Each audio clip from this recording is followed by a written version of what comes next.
4 years living with Oliver had become a comfortably ingrained habit. We were no longer the fiery newlyweds but a pair filled with peace, content with our everyday life. He was a tireless worker in construction, his calloused hands a testament to his dedication. I, a diligent receptionist at a hotel, kept our small apartment clean and fragrant.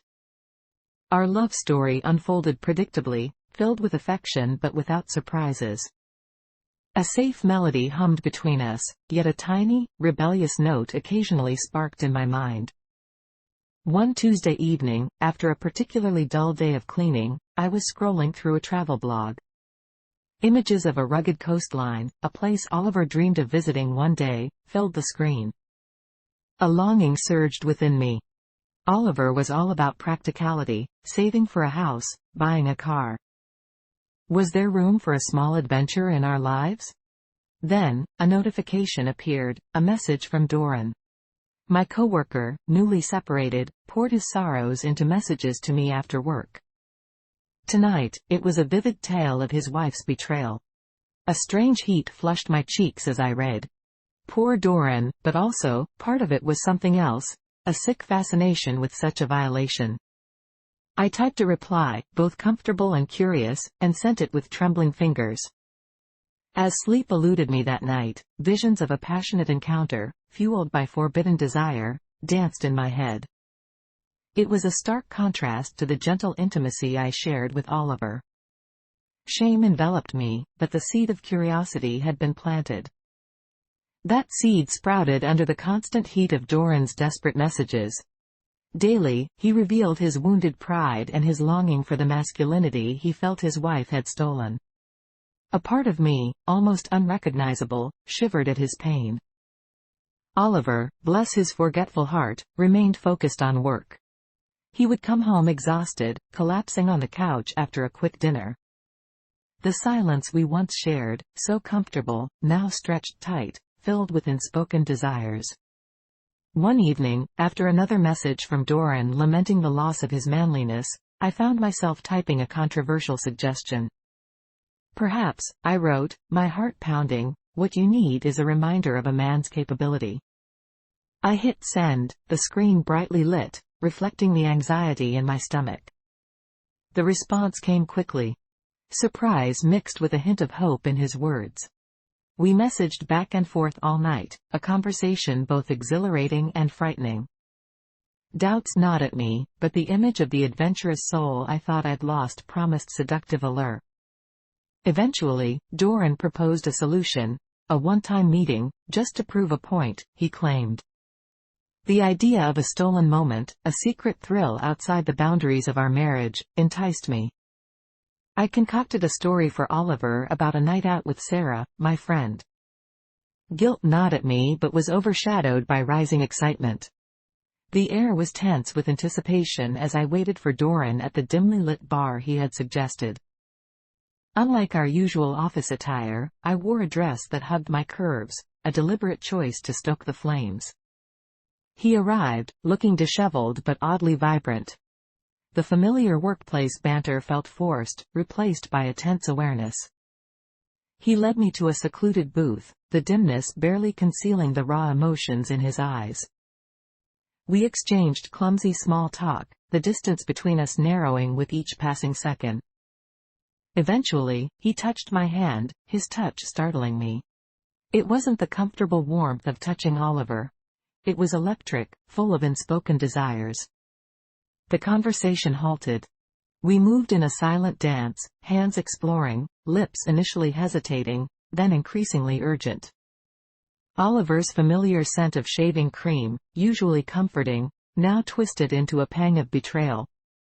His lips were rougher than Oliver's, demanding more. His touch, initially desperate, became confident, a stark contrast to Oliver's gentle explorations. Shame battled with a bizarre thrill as I surrendered to this unfamiliar passion. It wasn't love, not even closeness. It was raw, primal, driven by the knowledge of the forbidden. The encounter was brief, driven more by urgency than connection. Afterwards, as he hailed a taxi, there was an awkward disconnection, a silent acknowledgement that this violation didn't form a bond. Walking home, the cool night air couldn't quench the burning guilt consuming my chest. The familiar streets felt alien. I sneaked into the apartment, adrenaline slowly morphing into dreadful fear. What had I done? Stepping into the bedroom, I found Oliver sleeping peacefully, his face a stark contrast to the turmoil inside me. Evidence of my betrayal weighed heavily in my pocket, a keepsake that, if discovered, could destroy what I cherished. The days that followed were a tightrope walk. Memories of that night clung to me like a second skin.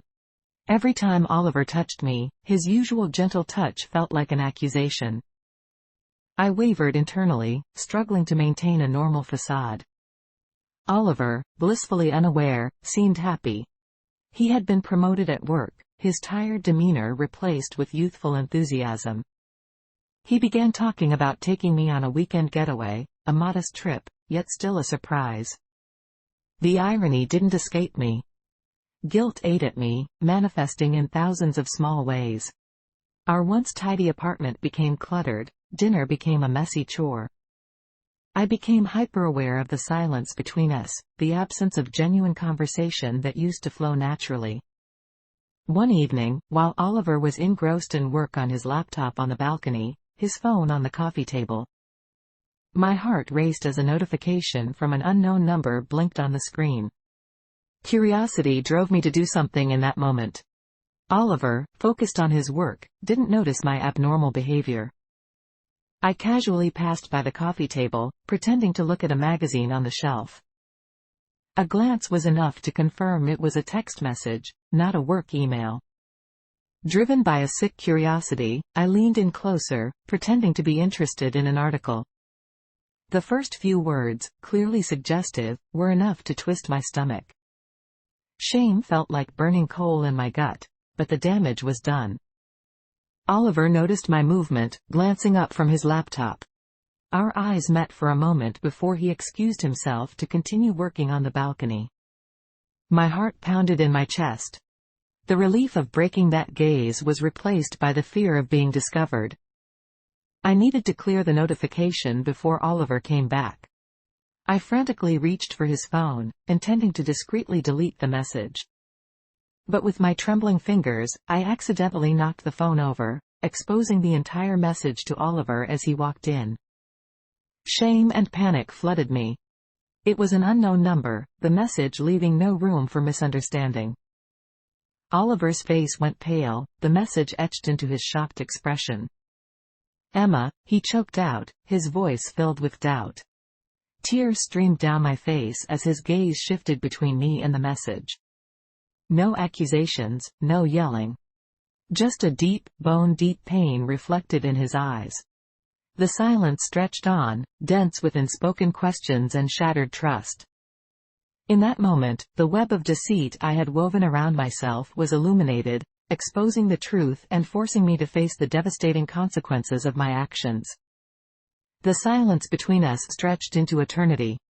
Each passing second felt heavier, the air thick with unvoiced accusations and broken trust.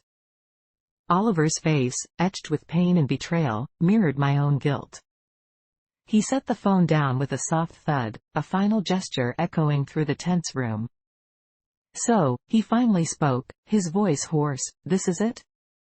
Shame burned like hot coal in my gut. Tears blurred the pained expression on his face. I wanted to confess, to unravel the mess of desires and insecurities that had led me astray. But the words wouldn't come. The fear of losing him completely, the fear of facing the consequences of my actions, choked the apology waiting to burst forth. "Emma," Oliver continued, his voice deep and heavy, "we need to talk." But what about? How could I explain the inexplicable draw to a forbidden passion that had driven me into the arms of another man? How could I justify that, even to myself? My significant betrayal threatened to drown me. As the silence lingered, Oliver's expression hardened. The hurt seemed to turn into a cold resolve. "I need some time alone," he finally said, his voice steady. He turned and walked towards the bedroom, leaving me alone in the ruins of our once happy home. The silence was deafening. I collapsed into a chair, the weight of his unspoken words pressing down on me. Every joyful memory, every shared dream, was tarnished by my actions. Hours of anxious gnawing passed. Finally, Oliver emerged from the bedroom with a suitcase in hand. He looked gaunt, his eyes filled with deep sadness. The sight of him preparing to leave was a new wave of pain. "Oliver, wait," I begged, my voice desperate. "We can talk about this. Please." He paused, his gaze lingering on me. It was a look filled with years of love, trust, and now, profound disappointment. "There's nothing left to say, Emma," he said softly, his voice not angry but deeply sad. "I'll be at a hotel. We'll discuss divorce later." He turned and walked towards the door, the sound of the lock clicking echoing in the emptiness he left behind. The world around me seemed to shrink, the walls closing in. I was alone, adrift in a sea of regret, facing the dire consequences of my reckless actions. The thrill of the forbidden had vanished, replaced by a suffocating sense of isolation and despair. The days following Oliver's departure were filled with tears and self-pity. Our once lively apartment now felt like a tomb, echoing his absence. I haunted the familiar spaces, haunted by memories. Every shared item, every photo, seemed to mock my infidelity. Sleep was no escape. Dreams were a battlefield, filled with Oliver's disappointed gaze and the fleeting thrill of that stolen night. Guilt, a constant companion, gnawed at me with unrelenting intensity. One morning, the harsh reality of my situation hit me. Rent was due, groceries were running low, and Oliver wouldn't be coming home soon. Shame turned into a cold panic. My need for impulsive excitement had thrust me into a precarious position. I called Sarah, my closest friend, who had been fed thousands of fabricated stories about girls' nights out. My tearful confession poured out, a torrent of words fueled by desperation and regret. Sarah listened patiently, her shocked silence a stark contrast to my emotional outpouring. Finally, she spoke. Her voice was gentle but firm. "Emma," she said, "you've made a terrible choice. But wallowing in guilt won't solve anything. You need to take responsibility." Her words were like a cold splash of water, a much-needed wake-up call. I reached out to a lawyer, feeling the weight of the impending divorce like a lead weight in my stomach. The financial implications were grim. The apartment, once a symbol of our shared dreams, had now become a burden too heavy for me to bear alone. Over the weekend, I moved in with Sarah, finding the cramped space a stark contrast to the life I had built with Oliver. His absence was a constant reminder of my folly. The legal proceedings were swift and ruthless. Oliver, his face etched with sorrow, agreed to a quick settlement, leaving me with little more than the clothes on my back. The world seemed to tilt on its axis. I was not only heartbroken but also financially and emotionally insecure. Friends I had neglected in favor of my comfortable life with Oliver now kept their distance. My impulsive actions had not only shattered my marriage but also strained relationships I cherished. The thrill of the forbidden had faded, replaced by harsh reality. I longed for a second chance but knew it would take more than apologies to win Oliver back. I had to rebuild myself, piece by piece, learning from my mistakes and proving myself worthy of the trust I had recklessly betrayed. The pain of loss remained, but a spark of determination had ignited within me. Sarah's staunch support was a much-needed boost. I enrolled in therapy, determined to uncover the roots of my reckless behavior. Shame, it turned out, was a significant culprit. Fear of a life lacking excitement, a mundane routine, had driven me to seek validation outside my marriage. Therapy sessions were brutally introspective. I had to confront long-suppressed desires for adventure, insecurities about my femininity, and the misguided belief that extramarital affairs wouldn't impact my marriage. Each session was a painful step towards self-awareness, but necessary if I hoped to rebuild trust with Oliver or anyone else. Meanwhile, I picked up extra shifts at the restaurant where I used to wait tables. My fingers, once carefully manicured, now bore the calluses of hard work, a constant reminder of the consequences of my actions. The financial situation was dire, but with each paycheck, a tiny glimmer of self-sufficiency emerged. News of my situation spread throughout our small social circle. Sarah, a loyal friend, shielded me from the worst rumors. But the pitying glances and whispered conversations still stung. Rebuilding a life seemed not only about reconciling with Oliver but proving my worth to a community I had taken for granted. One evening, after a tiring shift, I bumped into Doran at a bar. The initial shock gave way to a wave of disgust. Seeing him face to face, away from the anonymity of stolen messages, made me realize how shallow our relationship had been. He offered a hollow apology, claiming ignorance of my marital status. His words rang hollow, a clear reminder of my lack of judgment. The logistics were a nightmare, a cruel mimicry of the organized life I once had. Dividing our belongings felt like an autopsy of our marriage. There were tense meetings with lawyers, where terms like custody and assets were dissected coldly. Tears fell in the privacy of my small rental apartment, a shameful downgrade from our comfortable home. The news spread through our town, followed by whispers and awkward silences. Old friends took sides, a painful reminder that divorce doesn't just happen between two people, it sends shockwaves through an entire social circle. Becoming a mother was an accelerated course in single parenting. Worried nights for a sick child, shuttling her to birthday parties and ballet classes, juggling work. The sole weight of responsibility was a heavy cloak, constant. Worst were the lonely nights, stretching out like an endless desert. I missed him, yes. But more so, I mourned what we had. My grief was not just for a husband but for a future that had been stolen from me. Yet amid the trials, there were small victories. My friends lined up solidly, becoming my rock during dark times. My therapist continued to guide me, teaching me to set boundaries and prioritize healing. Most importantly, I discovered a resilience I never knew I possessed. My daughter was an endless source of joy and a reason to keep fighting. Watching her bloom, oblivious to the chaos around, was a painful beauty. Indeed, her existence was a constant reminder of betrayal, but it also forced me to focus on the present, to build a stable, loving life for us both. Eventually, I understood why divorce is likened to death and rebirth. It's the painful end of one chapter, and the messy, turbulent start of another. There's no triumphalism on this new path, no guarantee of a fairy tale ending. But there was strength. And as the raw wounds began to scar, and the world slowly regained its color, there was also a flicker of hope. Healing isn't linear.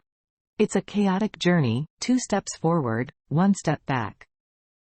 Some days, I woke up with a surge of astonishing energy, a sense of potential bubbling under the surface. Other days, grief ambushed me unannounced, an unwanted tide I was foolish enough to think I had outrun. My therapist called it processing, and apparently, it could take years. Learning to sit with discomfort is a skill I have yet to master, an ongoing battle with my instinct to race past pain. Yet progress was happening, however slow. I began to take walks again, not just out of duty but for the pure pleasure of breathing fresh air and feeling the sun on my face. I even tentatively signed up for a yoga class, drawn by its promise of mindfulness and a new kind of strength. New friendships began to bloom. Most were single mothers familiar with this territory of heartache and logistics. We traded stories, shared confusions, and offered judgment-free support. We became our own small tribe, a reminder that I was not alone. Work became my safe haven. Focusing on something tangible, something I was good at, provided a fortunate escape from my ceaseless thoughts. A particularly successful project even led to a minor promotion, a boost I sorely needed. Perhaps the biggest change was how I saw myself. For a long time, I had been half of a whole, my identity intertwined with that of a wife. Now, I had to relearn who I was on my own. I started small, rediscovering books I loved before getting married, taking a spontaneous weekend trip to a city I had never visited, and indulging in long bubble baths by candlelight as an act of self-love. Gradually, my sense of self-worth began to detach from my relationship status. I was not just the divorced one, or the betrayed wife. I was a mother, a friend, a competent professional. I was a messy, wounded, but ultimately resilient person, and it turns out that was more than enough. One afternoon, while cleaning, I found an old to-do list, half completed, shoved in a drawer. It was from years ago, the activities of a silly couple dreaming over a bottle of wine. I hadn't looked at it since before everything. Looking at the list, I felt a mix of sadness and a challenging sort of excitement. Some items were now impossible, others slightly absurd. But a few, like, learn to cook something exotic, and travel solo, still held a certain appeal. I found a pen and began to scribble. This list would no longer be about us. It would be about me. You have the right to make your own choices, especially after a period when that agency feels cruelly stripped away. Post-divorce, I began to rebuild my life with fierce determination. Inspired by that old to-do list, I dove into new experiences. I signed up for a French cooking class. Challenging myself with unfamiliar recipes was a delightful distraction. The results weren't always Michelin star quality, but the laughter of classmates as we fumbled through omelets and soufflés was nourishing in itself.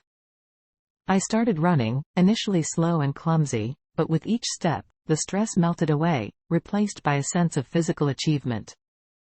Months later, crossing the finish line of a 10K race, medal around my neck, I found myself tearfully overwhelmed by something deeper than mere exhaustion.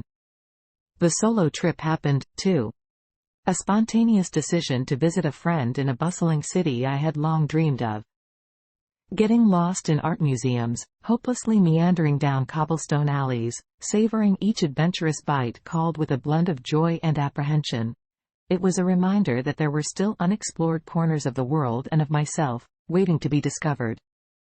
My career also gained a fresh momentum.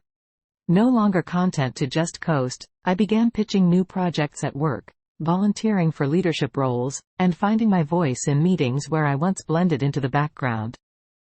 Of course, there were days when the darkness threatened to reclaim me. The aching loneliness, especially during holidays. The sudden surges of anger and the urge to scream into the void about the absolute injustice of it all. But I was learning to navigate those moments, to let them wash over me without completely drowning. New relationships cautiously entered my life. There were those first exploratory coffee dates, leading to moments of thrilling flutter. Not all succeeded, some failed, some made me realize I wasn't ready, but each was a stepping stone, proving I wasn't permanently broken. Most importantly, I poured love and energy into my daughter.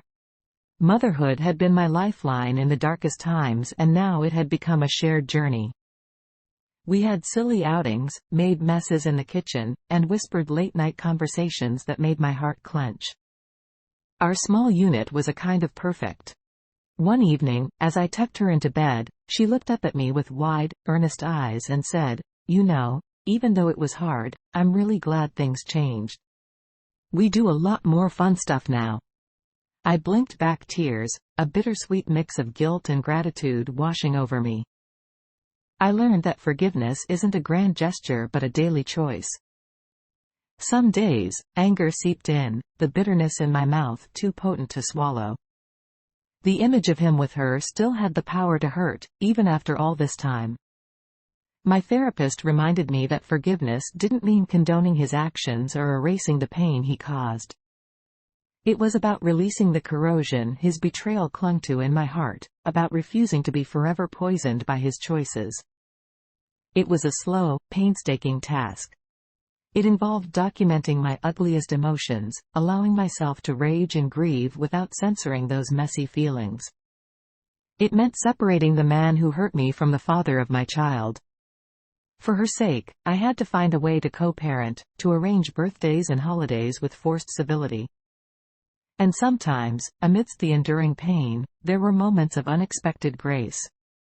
Seeing a photo of him with our daughter, recognizing a shared smile, or a familiar tender look from the past, and realizing that hatred no longer clouded everything. He was a flawed man, one who had made a devastating choice, but he was not a monster. An unexpected invitation to my niece's wedding presented a new challenge. It would be the first major family event since the divorce, filled with shared memories and potential landmines. Old anxieties flared, but I found myself standing a bit taller, my resilience acting as new armor. The event wasn't without its awkward moments, but amid the congratulations and meaningful queries, I saw genuine affection and joy for me in the eyes of loved ones. New beginnings found their way into my life, hesitantly at first, then blossoming with unexpected beauty. A work project led to collaboration with a talented, humorous man. Coffee meetups turned into dinner dates, cautious optimism mingling with the fear of being hurt again. Yet, with each shared laugh, each vulnerable conversation, I felt a part of me thawing. This new relationship was different, built on mutual respect, honesty, and an understanding of my own strength. I proceeded slowly, guarding my wounded heart, but brave enough to hope once more. Even amidst growth and hesitant joy, the past wasn't erased. Triggers still lurked, a song on the radio, the image of a perfect family portrait in a store window. But they no longer had the power to derail me completely. Scars had faded, not disappeared. My life wasn't what I had once imagined, but it was undeniably becoming something new, shaped by both pain and a steadfast determination to move forward. It was a cool autumn evening, inviting quiet contemplation. I curled up on the balcony, clutching a mug, watching the leaves twirl in vibrant reds and yellows. A movement caught my eye, my daughter, giggling among the fallen leaves with neighborhood kids. A smile spread across my face, a mix of contentment and the complex sadness of joy. It had been years since my world shattered, yet somehow, it felt like a lifetime ago. The wounds were now just a dull ache, the memories no longer a consuming flame. My life now was a tapestry woven from threads of joy, a stretch of sorrow, and the quiet hum of consistent contentment. My career had blossomed, driven by a newfound ambition I didn't know I possessed. My friendships were deeper, forged in a crucible of shared struggles. Most importantly, my relationship with my daughter was an unbreakable source of love and strength. The new relationship, built so carefully, had become a loving partnership. No fairy tale endings here. He carried his own scars, his own fears. But we weathered the storms together, a testament to the strength of second chances and love built on a foundation of honesty and steadfast support. Parts of me would always be a work in progress. The fear of abandonment, the self-doubt, occasionally, still lingered, though now less frequently. I learned to embrace these shadows as part of my story, not a shame but a reminder of how far I'd come. If I could turn back time, to advise the woman sitting on the sunlit living room floor, broken and lost, I wouldn't tell her the pain doesn't last. Because pain transforms, it teaches, it shapes you. Instead, I'd tell her this: you are stronger than you think. You will find joy again, joy that's tempered in the fire of resilience. The sun dipped below the horizon, painting the sky in streaks of fire. I took a deep breath, the fresh air filling my lungs. Life was chaotic, beautiful, and sometimes unbearably hard. But it was also about finding light in unexpected places, learning to dance even with unsteady steps. As I stood to head inside, a sense of peace washed over me. I was no longer the woman I used to be, nor did I want to be. I was a survivor, a mother, a lover, a friend. Forever changed, yet somehow more whole. And that, amidst everything, was a victory of its own.